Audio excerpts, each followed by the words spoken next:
If you play Street Fighter 6 and are serious about improving, you should absolutely be using Replay Takeover. Replay Takeover is a new feature to the Street Fighter franchise, only seen before in games like Tekken 7 and 8 and Guilty Gear Plus R, that allows you to watch a replay of your own or anyone else's match footage and assume momentary control of one of the characters so that you can try out different approaches to the situation presented on screen. As a self-proclaimed lab monster myself, I can unequivocally say that this tool has the potential to single-handedly turbocharge a player's improvement if used consistently. This is because Replay Takeover combines multiple aspects of the learning process into one singular, easily accessible step. Let's say, for instance, you're in Ranked and just lost to something you've never encountered before. Now, before Replay Takeover, you would have had to watch the replay, take note of any problematic situations, open up training mode, and then use the record features in training mode to simulate the situation. Now, this isn't so bad once you understand how to use all of the tools, but it does at least require that you understand what happened to you well enough to be able to do it effectively enough for you to set up and practice against. This is, understandably, where many players simply bounce off and just go back to what they were doing before. But with Replay Takeover, the process is far more straightforward and effective. Let's run that last scenario back, but this time using Replay Takeover. The process starts out the same.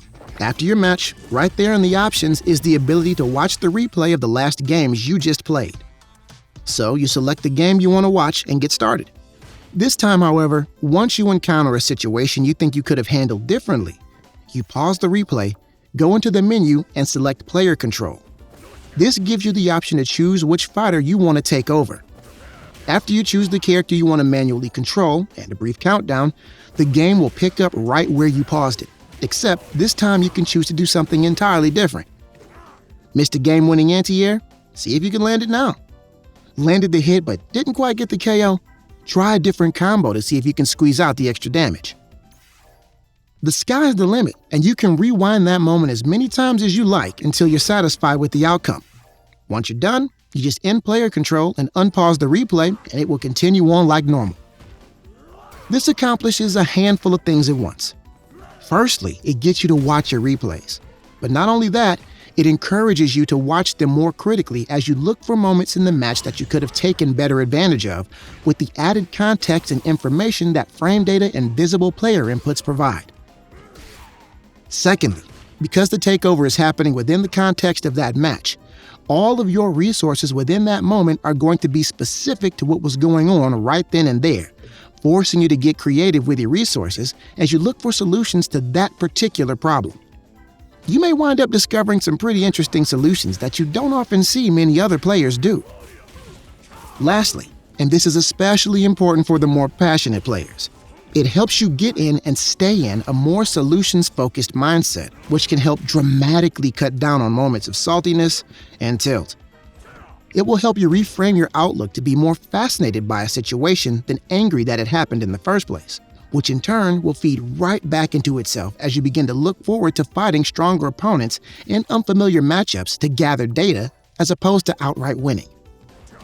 And as I mentioned earlier, you can use any replay you want for Replay Takeover.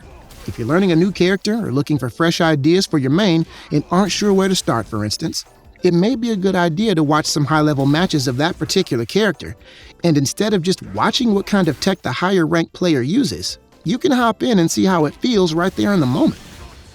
If you see something cool, give it a try. You may even think of something more effective and be able to improve on it. At the end of the day, the more you use this tool, the easier it will get to recognize mistakes and opportunities to optimize your strategy, which of course translates into better overall performance and far more consistent outcomes. Good luck out there, and Godspeed.